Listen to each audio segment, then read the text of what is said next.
What's going on, everybody? So today we have the actual patch notes for the update tomorrow. I know in my previous video I said I was pretty excited for some things here, so let's talk about it. We have the new class change, we have the new Heliquery Boss, 2 new in-game events, and some other things in the codex here. So let's check out all this. This is the first time I'm reading any of this, so this is going to be pretty exciting.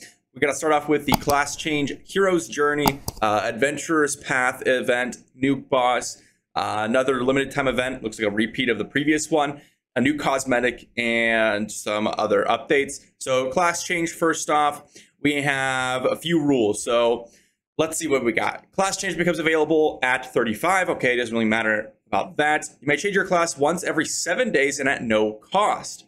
Huh. That's actually way better than I thought it was going to be, so already good. There's also a one-time option to immediately revert to your previous class, skipping the 7-day period. There are no current plans. Okay, don't purchase earlier. Fine.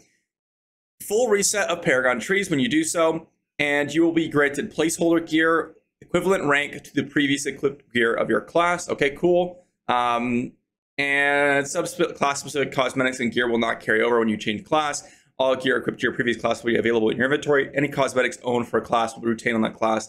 Okay, so it looks like we're going to get placeholder gear with new legendaries, all of that stuff to farm. So no legendaries are going to carry over, which I mentioned previously. It's kind of unfortunate that that's the case. But the thing is, the fact that it's free, the fact that it's 7 days, I'm not too upset about this. The thing is, yes, people want class change, but the idea was that it's supposed to be a costly feature, meaning they don't want people just randomly swapping classes all the time and just being able to dominate, especially for those people. If you were to keep all your legendary gear, after thinking about this a little bit more, you would have whales just swapping between challengers to whatever one is easier and then topping the leaderboards, which could be a little bit unfortunate for people.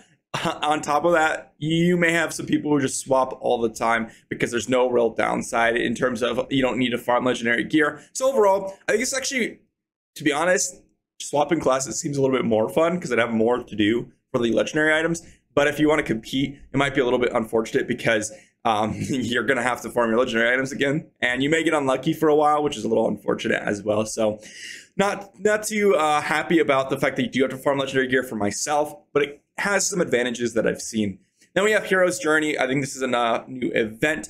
It's going to be a new end game experience that unlocks for adventures during the Frozen Tundra portion of the main quest line. 4 chapters, 2 more planned in the future. Scale and difficulty as you raise in Paragon level.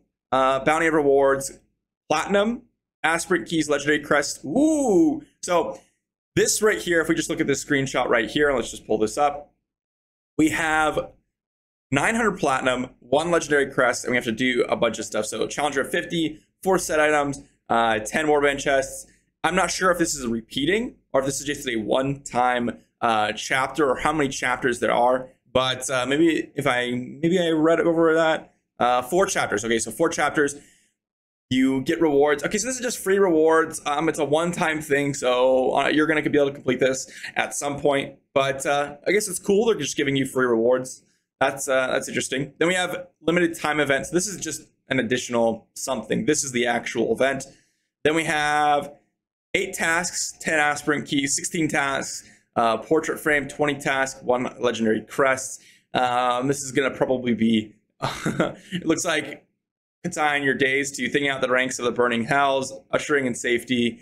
Nothing too particular that's going to tell you what to do. It's probably going to be similar to the Hungering Moon. Just kill stuff, basic stuff, and you're going to get free rewards. So both these things just look additional free rewards. Nothing too like content update, like actual content to play. It's really just free rewards that you're just going to get from doing stuff that you normally would have done. Then we have the new Heliquery Boss. Now this is kind of exciting because I enjoy the Heliquery rotations. It's going to be the 3rd boss and August 2nd. So every month we're going to get a new Heliquery Boss. This isn't really a new update. This is just a reminder that we're going to get it in a week and a half. Then the moon is back for a second time and it's going to happen July 29th to July 31st, whereas this is going to happen tomorrow, July 20th through August 3rd, and you're just going to get some free rewards there. Both of them are going to offer you that one legendary crest. Again, very, very simplistic, but nothing too special there. New cosmetic, not super particularly here with the new cosmetic. Then we have feature updates. Okay, so this is pretty important. I already see Fading Embers, Winston's Haunting, Warband Raid. Completing a weekly Warband Raid will now allow you to purchase an Eternal Legendary Crest for 1600 Platinum from the Crest Merchant. Okay, so this is interesting because previously Warband Raids were not important to do because they were one-time things. So even if you didn't complete it up till now, you would just ignore it, and eventually you'll be able to do it until you get a Warband together. But being able to purchase a weekly Legendary Crest for 1600 Platinum, for one, that's huge. You should do it every week, especially considering you're going to get 1600 Platinum just from doing your dailies every week. But two, it's an Eternal Legendary Crest, which means you can do it on the market or sell your gem on the market. So super important for free-to-play. Really nice update there. Fading Ember has been increased. You may now trade 22 file rings for an Eternal Legendary Crest. Wow, that's also very, very good. You could craft, or you could buy an Eternal Legendary Crest, which is very similar, but also the Fading Ember cap has been increased by a little bit amount. Very, very nice free-to-play change here as well. So happy about that. New monster fixes. Some of the defensive shield. Okay, I don't really care about that too much. So Winston's Haunting change. This could be huge. Change the ability description to read. When you defeat an enemy, a Dark Beast attacks nearby enemies dealing X% base damage. Cannot occur once every 6x seconds.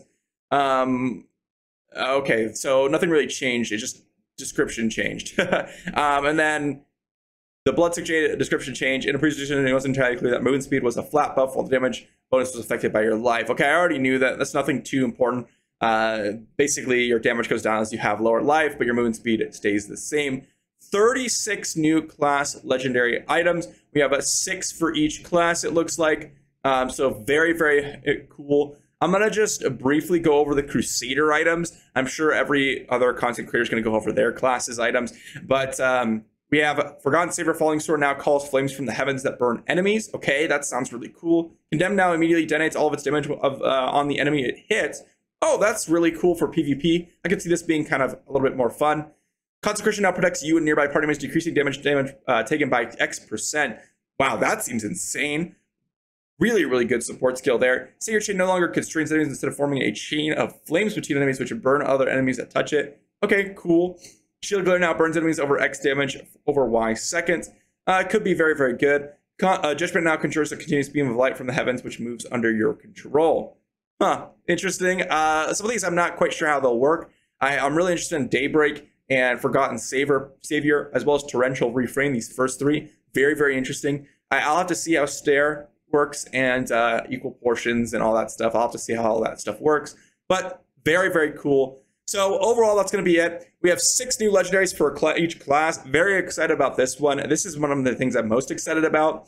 The legendary gem changes here are just completely class description changes, so not really just a big nothing burger there. However, Fading Ember Cap and the Warband Raid are both 2 free-to-play changes that are extremely impactful. This allows you to get a weekly legendary crest. This allows you to increase your Fading Ember and your overall legendary gem income by about 50% from your Fading Ember, which is really, really impactful as well. So now we've got 2 really nice free-to-play changes, which is huge.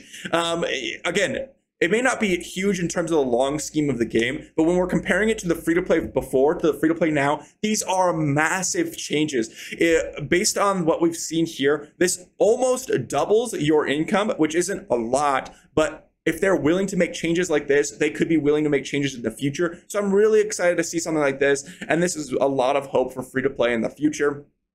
And then the other thing is, we have the events. So not only are we getting the free-to-play changes, but we have the events that are basically free rewards. So 1 legendary crest here, another one for the Hungering Moon, and then we have the Hero's Journey, which gives us more platinum, more legendary crests. And that's just rewards from one chapter. Who knows what the rewards from chapter 4 are, or chapter 2, or chapter 1. And then we have a class change. So overall, the content update, it seems like the major content update that they were saying was going to be the legendary items as well as the limited times events. So Overall, I wouldn't consider that a major content update. I would consider class change a major content update. And overall, the class change is going to be very exciting for those of you that want it. And then if you are a free-to-play player looking to progress in this game, this update is going to be huge for you in terms of feeling like you can progress much faster, much quicker. Again, if we just take the estimate that people are like, oh, it's gonna take 50 years to max, this could drop that down to, you know, much less, about like that 20-year mark with all the events and stuff.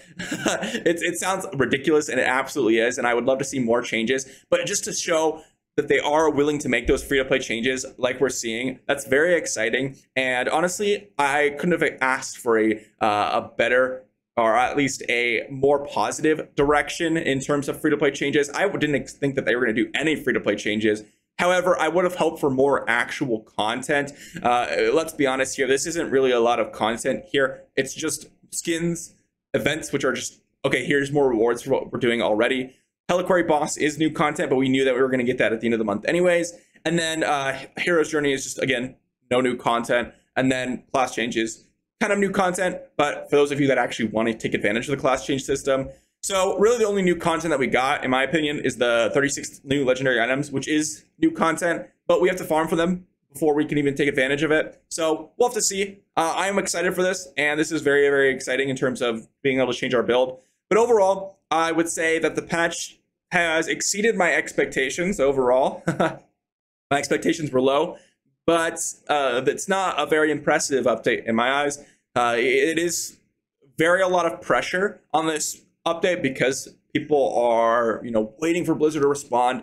And overall, I think they did an okay job. Just that I would love to see actual gameplay, actual things that we can do in the game as a major content update, not something that's, hey, here's additional free rewards. But overall, we'll have to see what it's like. Let me know what you all think about this event. Again, a lot of eyes are on this event because Blizzard has been so silent. And so that's why I think a lot of people are pressured on this event. But if this continues at the same pace, if it's only a month and a half into the game and we're getting this type of free-to-play change, I'm very hopeful for the game for free-to-play for the next coming months in terms of being able to progress, or feel like you're able to progress quite often in terms of Fading Ember, Legendary Crests, and all that stuff. So again, let me know what you think, and I will see you for the next video.